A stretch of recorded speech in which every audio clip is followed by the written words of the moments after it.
So that's not bad. That's a good that picture, looks really good. I'm surprised. I'm a real projection snob. Actually, I'm a sound snob too. That sounds kind of staticky, doesn't it? Is it staticky? It's on. Yeah. Maybe we should go to the. Yeah. Is it all right? Yeah. Oh, okay. It makes you sound very, very serious. I am very and serious, honest. staticky I think man. so. That's perfect for what we have to talk about now.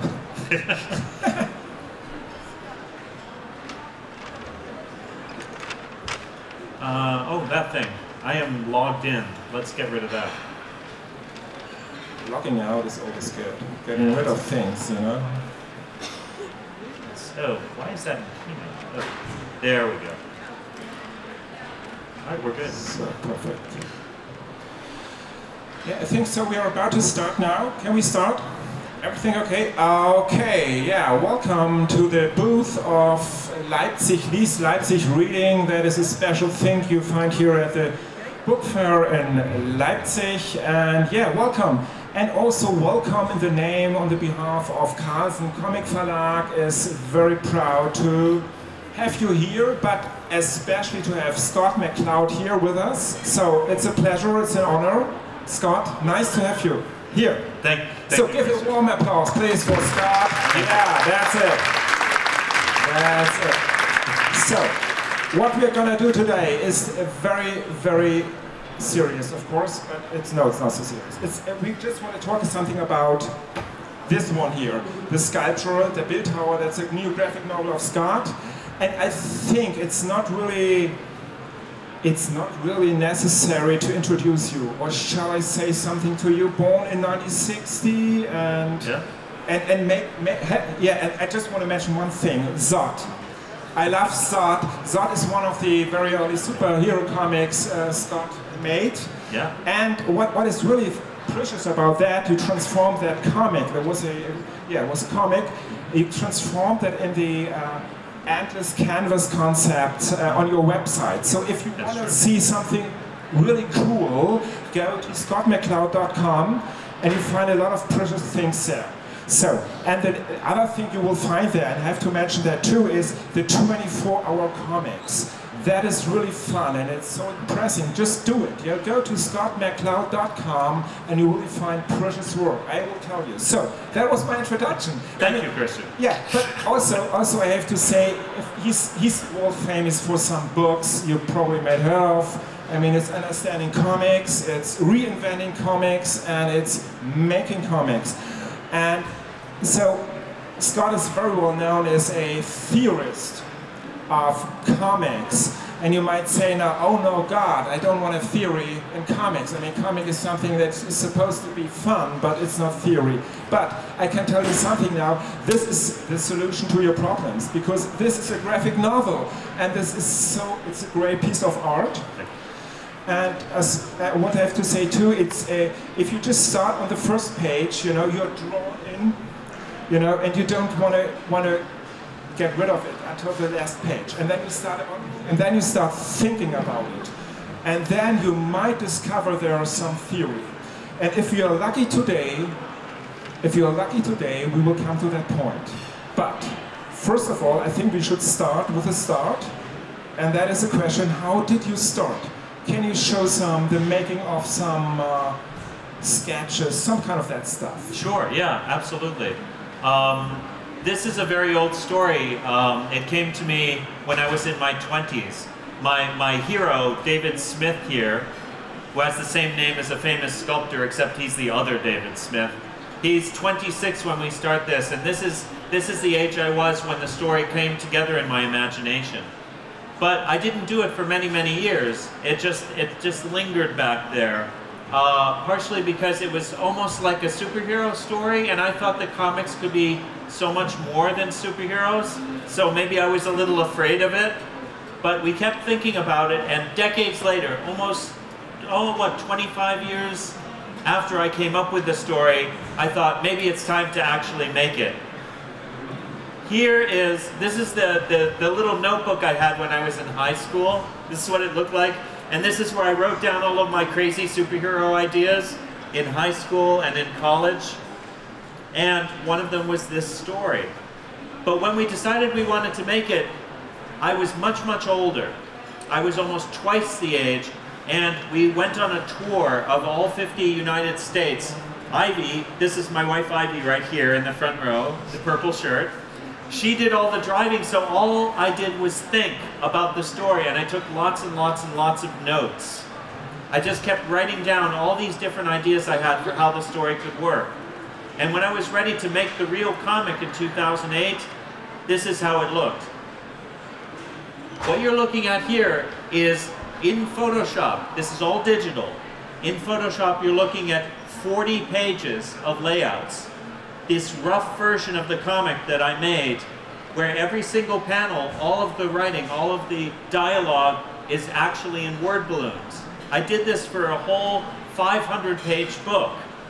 And the reason I did it this way is because I wanted it to be like writing, where you can take a panel out like you would take out a sentence, and maybe put it up on that white space above so you could store it for later on. Maybe bring panels back into the narrative, and where they could reflow the same way that words reflow when you're writing in a word processor. And this allowed the whole thing to have a nice forward flow, just like all carry forward like a river of panels, like a river of moments. Because that's what comics are, they're a river of moments. And I tried not to get too hung up on individual pages. But then when the page was ready, when I had a page that I liked, then I could bring it into a program called Adobe Illustrator, where I made all of my lettering and my panel borders, and I created pages where the panel borders were like windows. You know, if you think about it, a comic book panel is like a window. In my case, it was literally true. I had this front layer of white, just opaque white, and punched out of that white layer were rectangular windows through which you could see the word balloons, and behind the word balloons, I could draw the art. And that's the working environment that I used. And I had all of these actions, all of these buttons I could press to have things magically happen in Photoshop. And it was all drawn on this. See, this pen draws directly on the screen. This is a Cintiq tablet, which is what I use. We have these new tablets where instead of drawing on a little thing beside the screen, you're drawing right on the screen. So even though the entire book is digital, even though it's all exists in the computer, it was all hand-drawn. It all has that worn hand-drawn line. I have all these little buttons where I can use to switch brushes, and I just drew and drew and drew for 11 hours a day, 7 days a week, for 5 years. A lot of drawing. Ivy didn't see me a lot while I was working on this book. So this is what the layouts look like. I bring in the layouts. Maybe I add a little grid to help me draw the perspective, and then I just go layer after layer after layer until I have something that feels like a finished panel. So that is pretty much high tech. Yeah. Yeah, I mean, that's very interesting, and you wrote about that in Reinventing Comics, for example, just bringing in the digital world into the comic sphere and what it can do. I think, and what I found very interesting is that it enables you to do something to come to smoother forms of narrative structures by being able to exchange panels, Yeah. I mean, if you would do that on paper, it would be much more work, wouldn't it? I mean, you would so much more work in paper. Yeah. Some artists, they can get it right the first time when they draw, when they take out the brush or the pen and it looks right the first time. I'm not one of those artists. My artwork looks a little bit stiff, a little wrong, so I have to be able to fix it and fix it and fix it. That's the way that's natural for me. Working digitally, I can do that because I can always change my mind. I don't have a steady hand. Some artists have a steady hand. I don't. My hand is my enemy, but my eyes are my friends. I have a steady eye, and I can see what needs to be done, and so I change it and change it until it's right.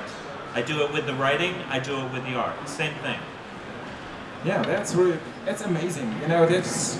high tech. Yeah, it is. It is. And plus your eyes, of course. Yeah. So yeah, to get more into the story, the narrative itself, I would like to get to know a little bit more about the setting. You know, what is the very idea of that graphic novel? Yeah. What are the characters, the main characters? What is the basic story about it? And yeah, and after that we might come to some very, very beautiful pages. Oh, thank you. The story is about a young artist who makes a deal with death. Not the devil, although it is a deal with the devil in the abstract, but it's a deal with death himself, where he's a frustrated young sculptor and he gets the power to mold anything with his bare hands, stone or steel, whatever he has in his mind, he can make it come to life. But in exchange, he only has 200 days to live. And when all of the physical obstacles are gone from his life, now he has new obstacles because he has to face his own limitations, the limitations of his imagination and the limitations of how little he understands himself. And then he inconveniently falls in love. And the woman of his dreams walks into the story, and now he has a new choice. With only so many days to live, how is he going to spend those days? This is a character who was inspired by my wife a very long time ago, and there's a lot of her in the story. So really, the story is really about choosing how to spend the limited number of days you have on this earth, which, after all, is a choice that we all have to make. It's just that now we have a character who actually knows how many days that is. Most of us, we don't know. I mean, in Germany we are quite familiar with that kind of story. We have that in Goethe, Faust. Yes, and it's a kind of Faustischer Pakt, Faustic deal. And yeah, we are quite familiar with that. So just to get into some points, I think this devil or hell thing, that would be page 38. I mean, or even that beginning of the chapter, or even 35. Sure. We just to bring in the. So yeah, there you can see the hand of the death. I mean, that is a real great cliffhanger, isn't it? I mean, the chapter ends with that, yeah. And if you just go page Actually, forward. I'm going to show. This is best to see in the book here. Here's the pages that you're looking at here on the screen, right? So, how do you show death? Well, if you're an atheist like me, the only way to show death is this, and that's what I showed. My character has a chance to see the thing that we can't conceive of, because how can we conceive of the absence of consciousness? That's what we use to conceive of things, and so there's that paradox. But death, in the form of his deceased great-uncle Harry, gives him the opportunity to see what we can't see, and that's that blank page. Yeah. And then he's a little upset. Yeah. This is obviously the English text. Yeah.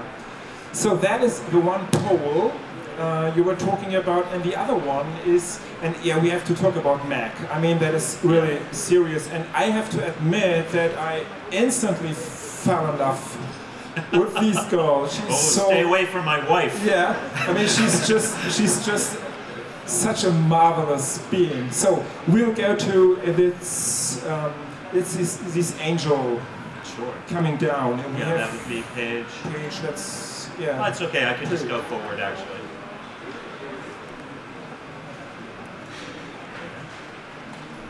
Yeah, David is walking through a crowd, and suddenly the crowd is all staring at him, and they stand back in a circle and bow to him, and then along comes this angel. So I have a character, a young character, who has seen two supernatural visitations. One of them is real, one of them isn't. And I let the reader wonder for a little while which one is real and which one isn't. And I think we will not tell the clue about that. Yeah. Because it's so, I mean, just look at that panels. I just want you to see how Scott works with light. And you just have a few colors. He has black, white, and this bluish gray in different shades.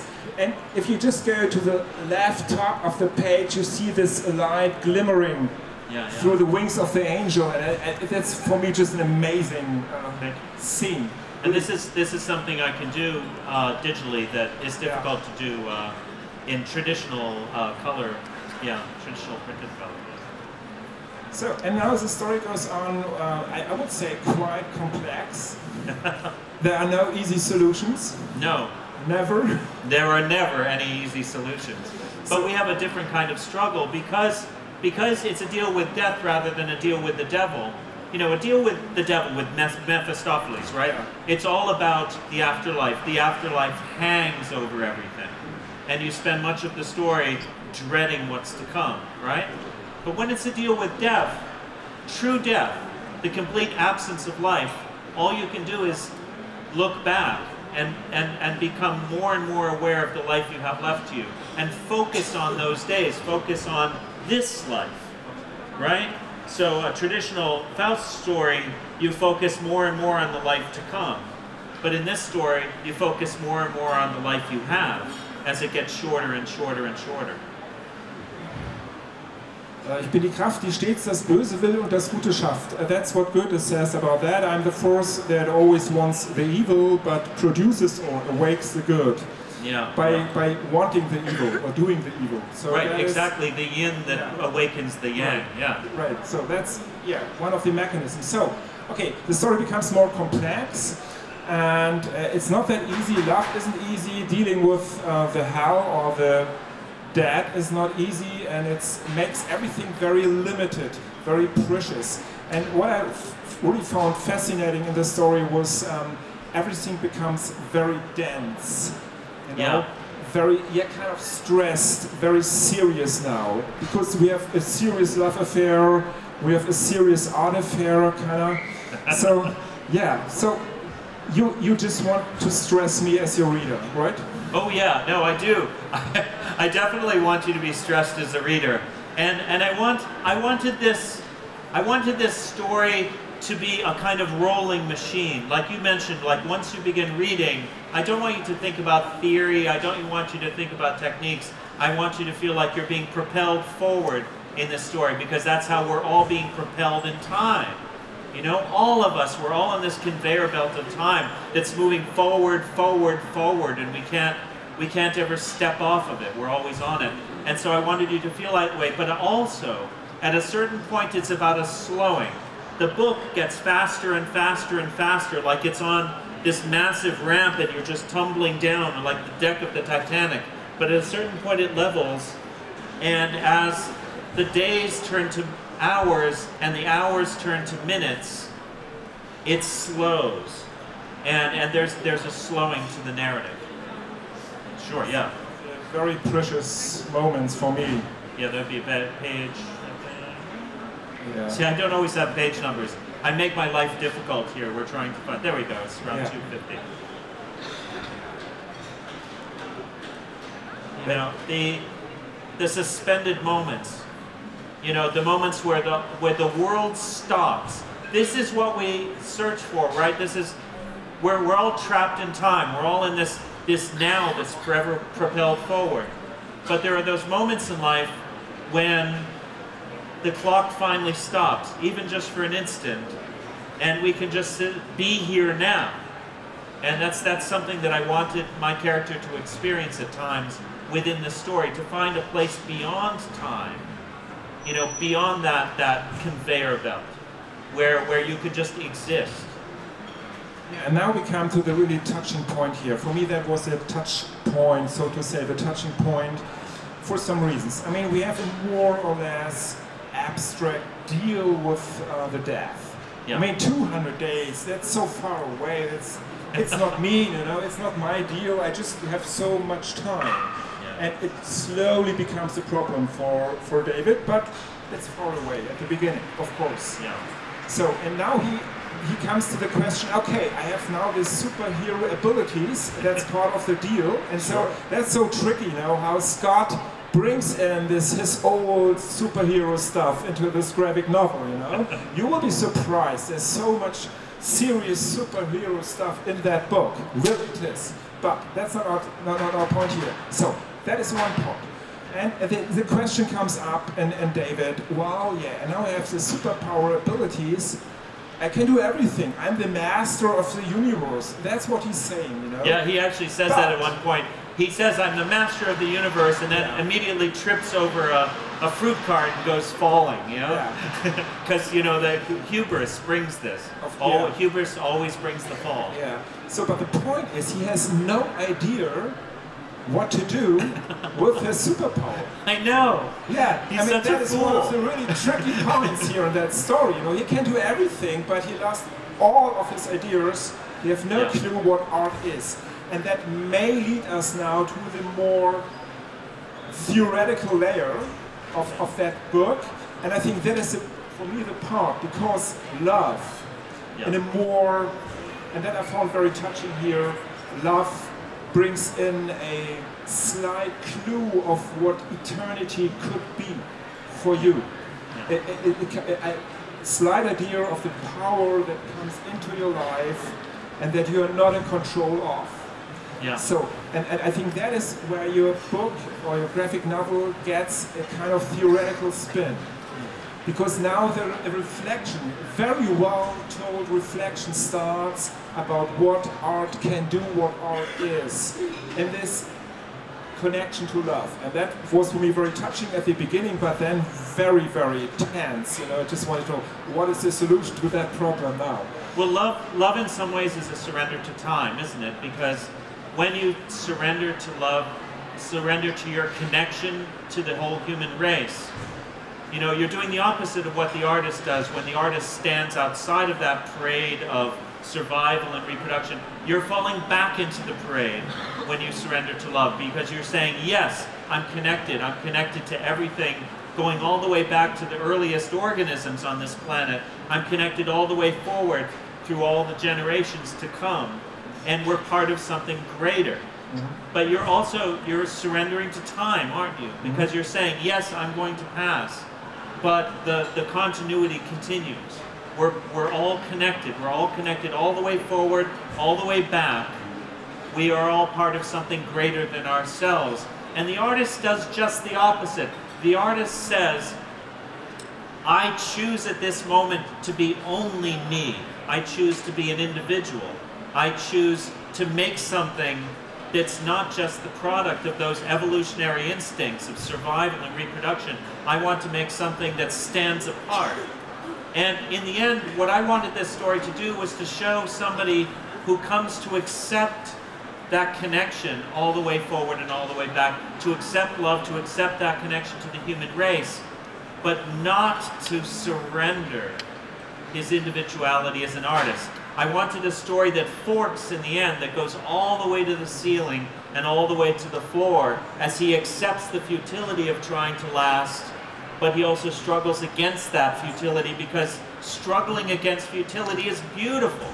Struggling against futility is, at the end of the day, is what art, I think, is all about. Because I see art as gloriously useless.